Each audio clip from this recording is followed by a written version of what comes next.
C'est vrai que la vie est parsemée d'embûches, mais il revient à chacun de nous de faire le choix, le bon choix, celui qui va marquer le restant de notre vie. Bonsoir à tous et bienvenue sur Catapulte. Catapulte, votre rendez-vous préféré. Nous avons reçu tous vos messages et c'est vous qui l'avez dit. Alors ce soir, nous recevons un invité tout à fait particulier, comme vous le savez, dans notre programme. Un invité que vous allez découvrir tout à l'heure. Mais avant, permettez-moi d'accueillir toute l'équipe habituelle. Voici la dynamique Dominique.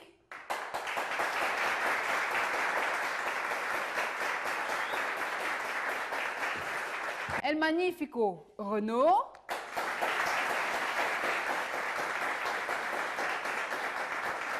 La reine Queen.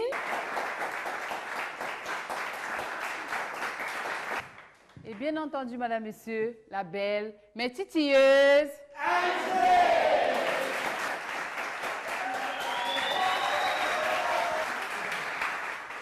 C'est vrai, that's a new edition, Queen. Indeed, Yolande, a new edition, guys. Remember, every month we reserve for you something very special. But this time around, it's more than special. It has a unique flavor. So don't go away and don't blink. Don't blink, avec une ambiance tout à fait spéciale ce soir. Une ambiance tout à fait spéciale ce soir. Chers téléspectateurs, nous vous proposons de l'inédit ce soir. Nous vous conduisons sur un nouveau terrain, celui de la foi. Alors, attachez vos ceintures, le décollage, c'est tout de suite. Le décollage, c'est tout de suite avec ce charmant public encore. Charmant public, car une fois de plus, nous sommes là ce soir pour vous permettre de joindre l'utile à l'agréable. Restez connectés, surtout, ne zappez pas. Surtout, ne zappez pas parce que nous avons un invité. Dont la spiritualité est avérée. Avec la présence de cette belle créature humaine, vous comprendrez qu'il est possible de déplacer les montagnes. Alors, comme Queen l'a dit, installez-vous confortablement et don't go away. Don't go away, madame, messieurs, nous sommes prêts ici. Vous aussi certainement à la maison. Alors, on va tous partir pour Catapulte.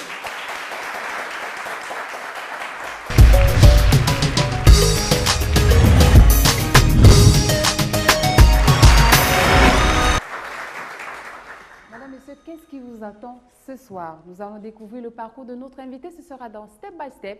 On fera une petite escapade vers le Noun. Vous mangez certainement du Ndiapche. Est-ce que vous savez seulement comment c'est préparé tout ça? Nous allons le découvrir tout à l'heure. Et on reviendra ici sur ce plateau parce que l'équipe aura testé pour vous le métier de l'invité. Vous savez ce que ça donne généralement? Ensuite, notre invité a exercé un métier qui n'a rien à voir avec sa profession habituelle. Il est peut-être au-dessus de nous simplement parce qu'il fait des choses extraordinaires, mais il n'est pas au-dessus de la loi. Il passera à la barre ici et c'est le public qui décidera. Madame, Monsieur, voilà pour le menu de votre programme. On va donc faire venir l'invité, mais on ne sait pas qui c'est. Hein? On va peut-être demander à Mr. Vibes qui a l'habitude de nous donner quelques informations sur l'invité. Mr. Vibes, est-ce qu'on peut avoir le nom de l'invité ce soir?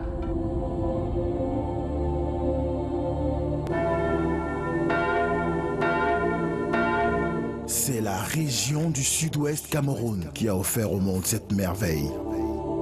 Une de ces étoiles dont l'humanisme et le courage illuminent l'univers carcéral au Cameroun et dans le monde entier. Avec elle, vous conviendrez avec nous que le pouvoir de l'amour du prochain est la seule force capable de transformer des méchants en bons, des ennemis en amis, la guerre en paix. Quel est son patronyme? À vous de le dévoiler. Je m'arrête là pour l'instant.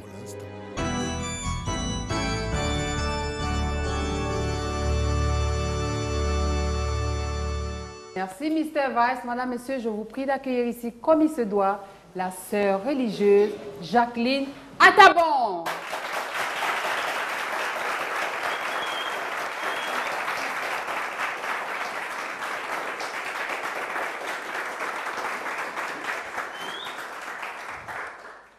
Madame, Messieurs, nous accueillons la sœur Jackie Atabon avec le petit sac toujours, c'est Sister Jackie.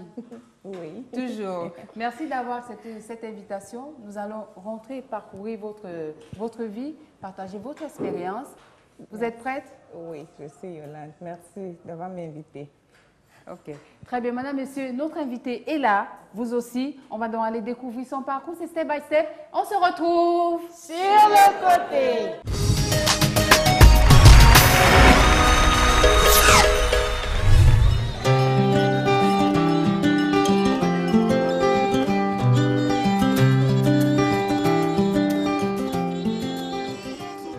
Même s'il est vrai que notre existence est un long parcours jalonné d'options et qu'il revient à chacun de tracer sa propre feuille de route, prendre la décision qui engage notre vie demeure un éternel casse-tête pour la plupart.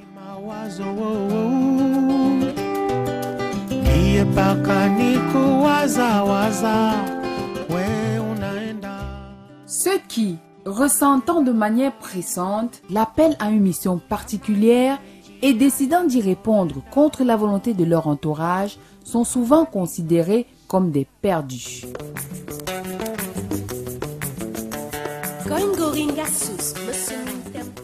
Et de ces obstinés qui n'ont fait que suivre leur vocation, la révérende sœur religieuse Jackie Atabon, mère des prisonniers au Cameroun, en fait partie.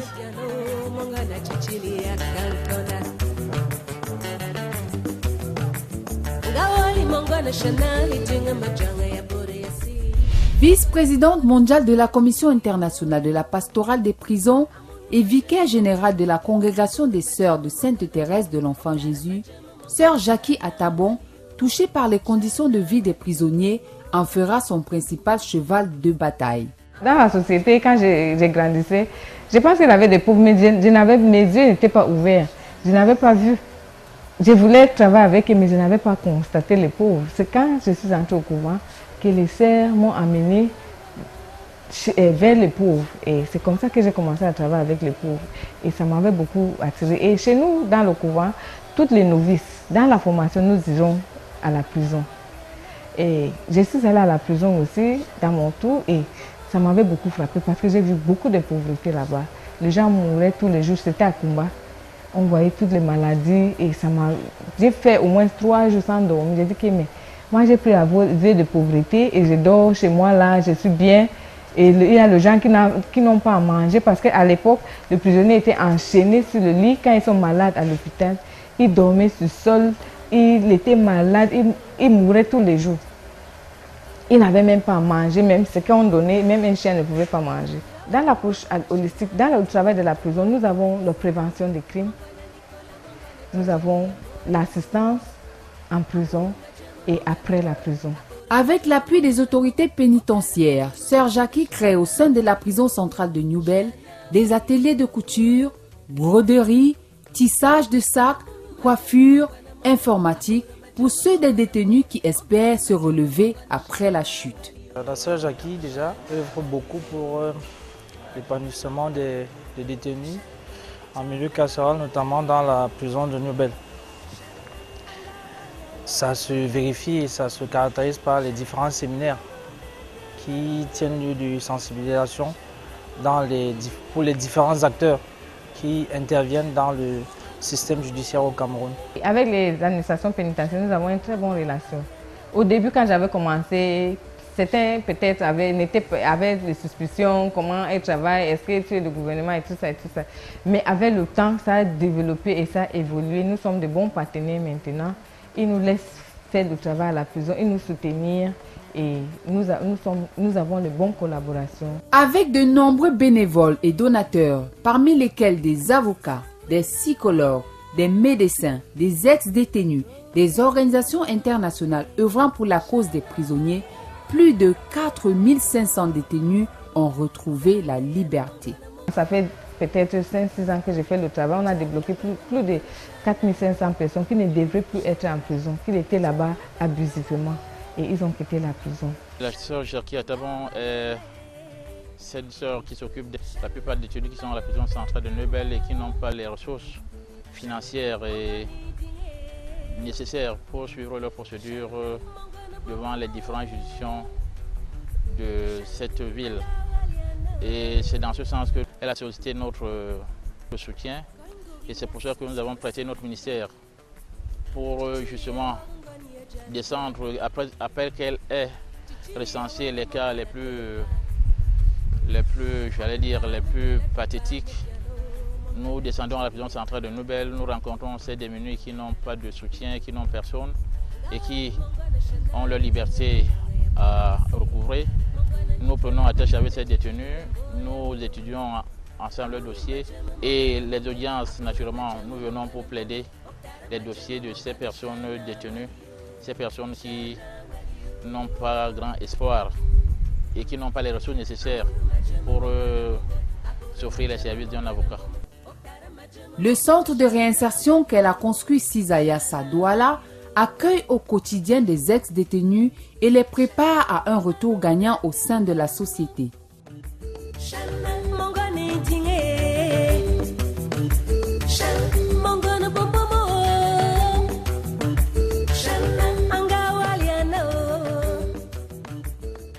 Cette société qui a tendance à stigmatiser ceux qui ne demandent qu'à se faire pardonner le mal qu'ils ont causé à un moment donné de leur vie. Je suis là pour ma réinsertion. Après la prison, il fallait que je me réinsère. Alors, je veux d'abord profiter pour dire encore une fois merci à la sœur Jackie pour tout ce qu'elle fait pour nous. C'est un travail noble et elle le fait si bien. Et nous prions le Seigneur de bien la garder pour que le centre vive pour de longues années. Je travaillais quelque part et ça s'est mal passé. Je suis allé en prison. J'ai fait 1 an, 3 mois de prison. Personnellement, ce que moi j'ai tiré de la prison, c'est la nouvelle naissance. La prison m'a permis de comprendre beaucoup de choses, de regretter pour le passé et de voir l'avenir avec un autre regard, quoi. Malgré les difficultés, Sœur Jackie n'a aucune intention de céder. Quand il a des problèmes, je prie Dieu seulement, je laisse entre ses mains et je dis que ça là, si ça ne m'aide pas, je laisse. Mais j'ai plutôt d'envie de continuer. Devant une jeune dame aussi dynamique, à la fois inébranlable et dont le sacrifice pour son prochain suscite admiration et respect de tous, l'on se demande bien à quelle source elle s'est abreuvée.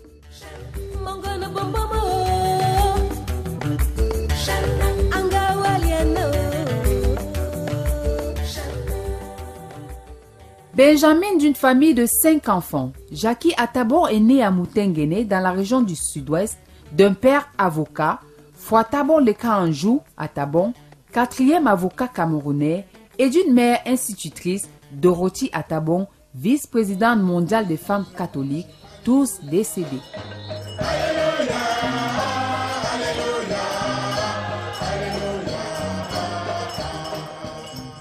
La petite Jackie fera ses études primaires et secondaires comme tous les enfants de son âge. J'ai commencé l'école quand j'avais peut-être 3 ans, l'école maternelle à Bouya. Mes parents vivaient à Moutenguene, mais ils m'ont amené à Bouya tous les jours parce que ma maman travaille là-bas. J'ai fait l'école maternelle à Bouya 2 ans et l'école primaire à Moutenguene. L'école était juste en face de notre maison et j'ai fait 7 ans à l'école primaire. Et puis je suis allée au collège secondaire à Limbe, c'est une école de filles qu'on appelle Seka Baptist College. En français, on pouvait dire le collège a fait Saker de Limbe. C'était tous pour les filles. J'ai fait 5 ans là-bas. J'ai eu le JCE O-Level et puis je suis allée faire le bac JCE Level à Banso. J'ai fait 2 ans là-bas. Et j'ai réussi. Et puis après ça, je suis entrée au couvent. Et j'ai fait ma formation au couvent et je suis devenue religieuse. Après ça, on m'a envoyé d'aller faire la formation pour être infirmière. Donc je suis infirmière diplômée d'État. Et après, j'ai aussi fait cette information pour la justice réparatrice du Canada. À peine sortie de la maternelle, elle avait déjà une vision bien claire de son avenir. Quand j'avais peut-être 5 ans, j'avais vu une religieuse. J'étais trop petite, mais je l'avais vue, elle était très belle. Je le voyais devant l'école, là où elle enseignait, et ça m'avait attirée. J'ai dit à ma grand-sœur que je vais être religieuse comme elle. Elle s'appelait Margaret Mary au moment-là. Donc, parce qu'elle a changé son nom, elle est rentrée à son nom de famille. Elle s'appelait Margaret Mary. J'ai dit à ma grand-sœur que ma sœur, je vais devenir religieuse aussi et on va m'appeler Margaret Mary comme elle. Elle grandira avec cette idée et satisfera aux exigences de son père pour suivre sa vocation. J'ai dit à mon père que moi je vais être religieuse, je vais être au couvent. Mon père, il pensait que j'étais encore jeune. Il a demandé que je fasse d'abord le bac. Quand j'ai fait le bac, je suis allée à une école, j'ai fait le bac là-bas. C'était une école à Bamenda, il avait des filles et des garçons. C'était plus difficile là-bas, à cette époque-là, pour décider parce que j'étais un peu plus grand. Et je voyais comment mes amis partaient pour aller à l'université, remplissaient tous les formulaires. Mes frères et sœurs étaient tous en Europe. Ils m'ont demandé de venir là-bas aussi. Ils m'ont envoyé tous les documents. Mais dans mon cœur, j'ai senti que Dieu voulait que je devienne sœur religieuse. Malgré les incertitudes, elle finira par prendre la décision qui changera sa vie en lui permettant de réaliser son rêve d'enfant. Un jour, ça m'avait troublé beaucoup. J'ai dit que mais si je deviens religieuse, il n'y a pas Dieu, qu'est-ce que j'allais faire? Et ça m'avait beaucoup dérangé. J'ai parlé avec un de nos sœurs qui était à l'école, parce qu'elle avait des sœurs à l'école là. Je lui ai posé mon problème là. Elle m'a dit que, elle m'a donné le passage des riches. Le monsieur qui était riche et jeune et qui avait tout et qui avait abordé Jésus pour demander que Jésus, qu'est-ce que je pouvais faire pour avoir la vie éternelle? Et Jésus avait dit qu'il va vendre tout ce que tu as. Donne ça aux pauvres et viens me suivre. Et la sœur m'a dit d'aller lire ça et de décider. Et quand le monsieur a fait ça, Jésus était triste. Il a regardé, il était triste. Moi, je ne voulais pas que Jésus soit triste avec moi parce qu'il m'a appelé. Et je voyais aussi tout mon avenir comme ma richesse. Et je dis que non, je vais donner tout ça au Dieu, je vais servir les pauvres. Et je vais lui suivre. Et c'est comme ça que j'ai décidé. Et les jours que j'ai décidé ça, j'avais la paix. Mais mes amis, mes parents, mes sœurs n'ont pas compris, n'ont pas voulu. Après mon bac là, comme mon père avait accepté, après le bac, il a dit que non, il faut que je parte à l'université. J'ai dit que non, je ne veux pas aller à l'université. Il a dit que non, on m'a déçu et tout ça. Le jour que je vais entrer au couvent, même mon père a refusé que je ne peux plus aller là-bas. Que si je lui demande aujourd'hui, si je refuse d'aller au couvent, il va m'envoyer en Italie, il va tout faire, c'est lui que je ne veux pas. C'est comme ça que moi j'ai décidé. Et ses parents céderont devant sa détermination et laisseront la jeune fille suivre son chemin. Quand j'ai causé avec lui et ma maman a causé avec lui, il a accepté que je parte. C'est comme ça que je suis allée au couvent. Quand elle avait choisi d'être sœur, ça ne me surprenait pas. Parce que c'était une culture et une tradition très bien élevée dans notre famille. Tout travail est une vocation parce que le Seigneur Dieu créateur nous a créés pour faire chacun de nous quelque chose en ce monde. Elle entrera au couvent en 1986 pour la formation initiale et fera sa première profession en 1990.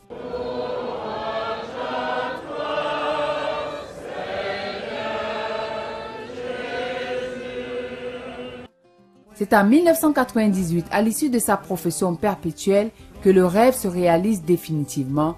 Jackie Atabon devient sœur Jackie Atabon. Être vraiment maintenant le représentant du Père, avoir ma propre sœur, ma petite sœur, qui fait des pareilles choses, ça on ne peut même pas mettre dans les mots parce que je vous dis, c'est l'esprit de notre famille, c'est l'esprit de la mère, c'est quelque chose que c'est Dieu qui nous a bénis quand même. Depuis 25 ans, bâton de pèlerin à la main, la révérende sœur Jackie Atabon, dont le sourire ne quitte jamais les lèvres, vit sa passion en toute humanité. Continuer à faire le travail de Dieu tel qu'il m'appelle à faire. Et que je peux avoir aussi plusieurs personnes qui peuvent avoir les mêmes visions et autres visions, mais les visions collectives comme moi.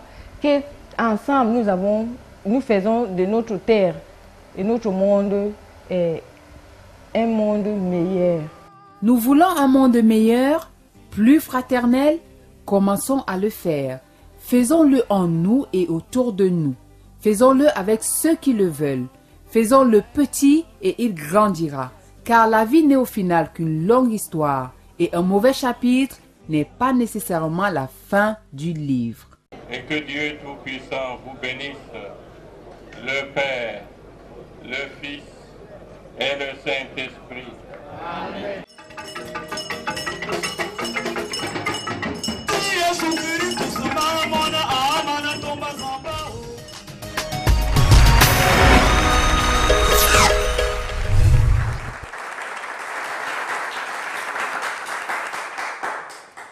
Sister Jackie, quel parcours! Est-ce que vous vous reconnaissez dans ce reportage, Sister Jackie? Dès que j'ai vu...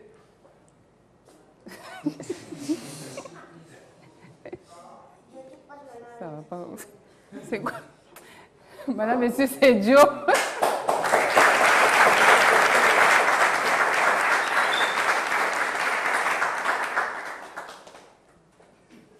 Chers téléspectateurs, on s'excuse, mais vous le connaissez, donc vraiment, je pense que vous êtes déjà habitués à lui. Donc, on va continuer avec la sœur Jackie. Merci, merci Joe. Voilà, merci. Donc, tu vas rester mieux toute l'émission alors? Oui, sœur Jackie. Est-ce que ce reportage retrace effectivement votre parcours? Oui, c'est la vie que j'ai vue tous les jours. Je pars à la prison, je travaille avec les prisonniers, avec les ex-prisonniers. J'ai vu mon frère. Tout ce qui s'est passé, c'est ma vie.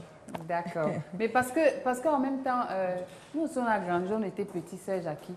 Donc on aimerait savoir comment est-ce que toi tu as grandi pour que tu décides à un moment de... Non, mais toi tu es béni, tu es béni. Tu étais supposé... Vous êtes tous bénis, vous êtes tous bénis. Oui, c'est ça, Jackie. Dans quel environnement Comme tous les autres enfants, moi j'ai grandi normalement. Oui, mais vous êtes bénis. Chez nous à la maison, ma mère, elle avait toujours les enfants à la maison. Oui. Donc elle amenait des enfants de famille. Et j'avais vu aussi... Pendant que je grandissais, ma maman travaillait beaucoup avec les femmes, avec beaucoup de groupes. Donc, je pense que quelque part, elle m'a influencée. Je lui demandais souvent, maman, pourquoi tu n'es pas devenue sœur? Et elle me disait que Dieu ne l'avait pas appelée. Dieu ne l'avait pas appelée. Oui, c'est pour cela Il fallait d'abord qu'elle bip. Il fallait qu'elle bip. Sister Jackie, à 5 ans déjà, vous aviez eu envie de devenir sœur. Vous étiez tentée par la sœur que vous admiriez. Mais à ce moment-là, est-ce que vous vous êtes sentie différente des enfants de votre âge? Non, je n'ai jamais senti différent. Et je suis grandie comme ça. Après, j'ai oublié. Quand j'avais peut-être 5 ans, 8 ans, j'avais vu certaines religieuses qui sont venues à l'école pour parler de vocation. Elles sont parties, j'ai oublié encore. Mais il y a un prêtre qui est venu quand j'avais 10 ans. Il m'a demandé ce que j'allais faire quand je serais grande. Je lui avais dit religieuse. Après, je suis allée dans une école protestante. Donc là-bas, on ne connaissait pas la vie religieuse. Donc vous avez fait l'école catholique? Oui, et puis après protestant? Secondaire, c'était protestant. Et c'est là-bas que j'ai vu encore le prêtre là. Comme j'étais l'adolescent, il m'a demandé encore, j'avais un peu honte. Je dis que je ne sais pas, je vais faire quelque chose comme toi là. Il dit que quoi? Je dis que je vais être religieuse. Et c'est le moment que j'ai commencé à développer. À l'école là, un jour les 16 ont venu là-bas et toutes les filles ont commencé à crier que comment tu peux être religieuse? Les religieuses ne se marient pas. Et comme ils ne font pas. Et j'étais normale, je dansais, j'aimais trop de théâtre. J'étais dans plusieurs... des groupes? Des groupes, oui. Et je faisais même une fois, j'étais une prostituée dans... non, c'est pas ce que vous avez dit en anglais. Dans des théâtres qu'on faisait. Donc, je faisais tout, je dansais, je faisais tout. Oui, j'étais un artiste. Mais c'est Jackie, 8 ans quand même aujourd'hui, les enfants, on les voit. Ils disent que j'ai ma petite amie. Est-ce qu'à 8 ans, il y avait déjà quand même un petit gars qui... Non,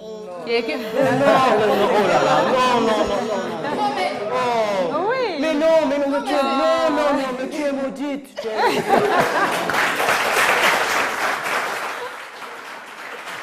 Ma soeur, dites-nous,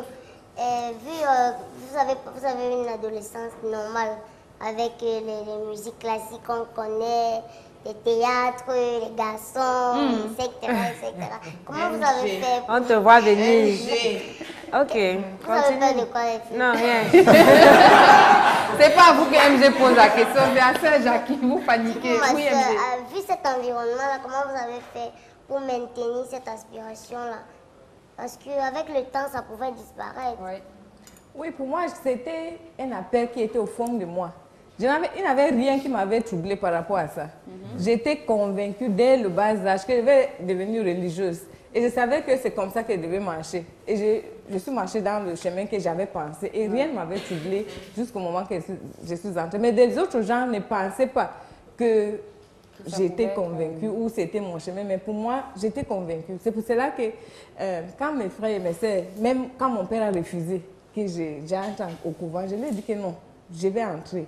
Et il m'a dit que les gens m'ont déçu et tout ça. Il dit que non, moi j'étais convaincue. Et je lui avais dit que ceux qui sont sages au vu de Dieu apparaissent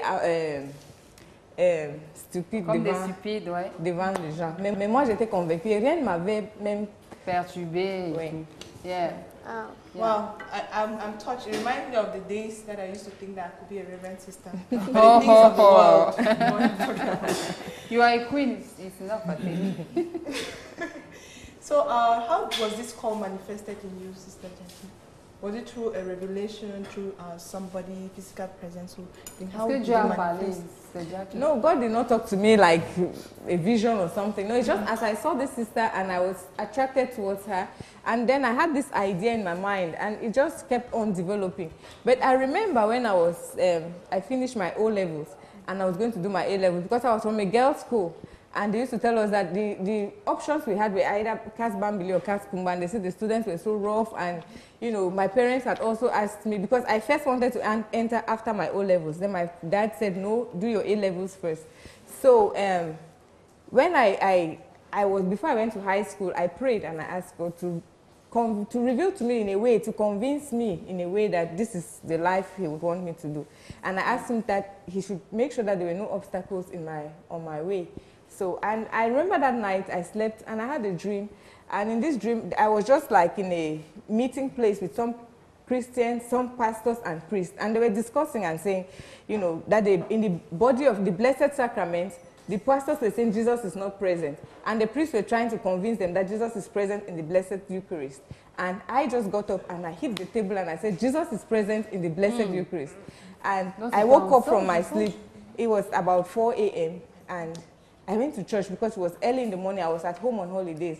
And when I went to church, the doors were all closed because our house is just opposite the church. And from that day, I was just convinced in myself that God was calling me, and I just followed what I felt in my heart. Donc Dieu utilise tous les moyens, les rêves. Il peut utiliser aussi quelqu'un comme... yes, like the sister, he used the sister. Il faut être attentif alors, Sœur Jackie, parce que Dieu appelle à tout moment. Donc vous, il peut appeler à tout moment, il faut être très attentif. De toutes les façons, ce n'est pas pour être juste sœur, il appelle à beaucoup d'autres choses. Il faut garder les lampes allumées. La lampe t'appelle. Tu peux être tantine, cousin, oncle. C'est ça, les gens. Ma sœur, étiez-vous attirée par une autre profession, un autre choix que d'être religieuse? Je sais que pendant le moment là, je disais que je pouvais être un pilote ou un médecin. Ah, pilote, quand même. Ah, quand même. Il y aurait beaucoup de passagers dans l'avion, là, Sœur Jackie. Avec la beauté, là, c'est sûr que... Alors, Sœur Jackie, est-ce qu'il vous arrive de faire la cuisine? Yes. Really? Qu'est-ce que vous... Non, parce qu'on se dit que la sœur... Parce que la robe blanche est là. Elle est toujours propre, bien repassée. Qu'est-ce que vous faites comme mets, par exemple? Oui, j'ai fait tout. Dans le couvent, nous préparons à la maison. Sœur Jackie fait la cuisine parfaitement, certainement. Elle fait le mais coq. on va... Elle fait le coq. Elle fait le coq. Indolé. Donc, madame, monsieur, c'est escapade. On regarde comment on fait le njapche, ce mets qui nous vient de l'ouest, du grand ouest du Cameroun. Et on se retrouve sur...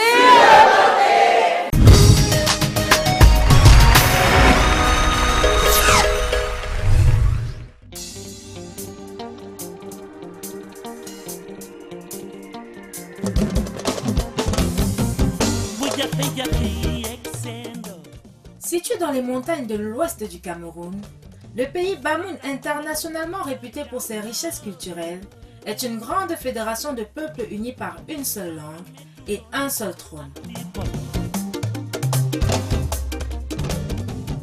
Ayant à sa tête un roi, descendant de la dynastie d'une charienne, le sultan Bombon Joya.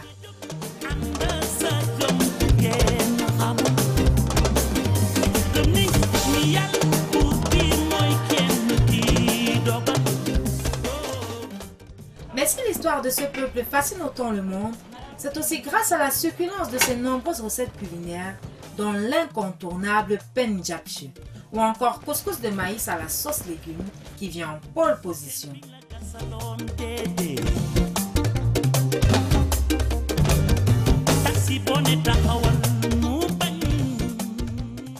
Vous voulez découvrir les secrets de ce plat?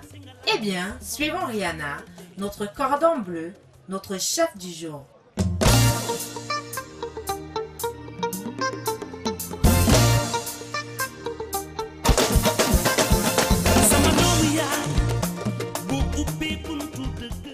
Jeune fille et ambassadrice du pays Bamouna Douala, qui perpétue avec fierté sa tradition. Je m'appelle Kachia Rihanna Anik. Je suis Bamou. J'ai voulu faire la tradition dans le maire de mon village, où j'ai grandi, qui m'a fait grandir.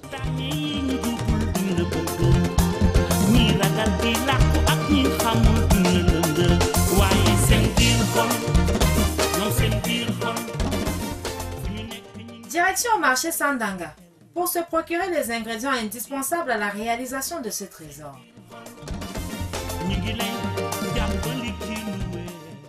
Du couscous, 80% de maïs et 20% de manioc.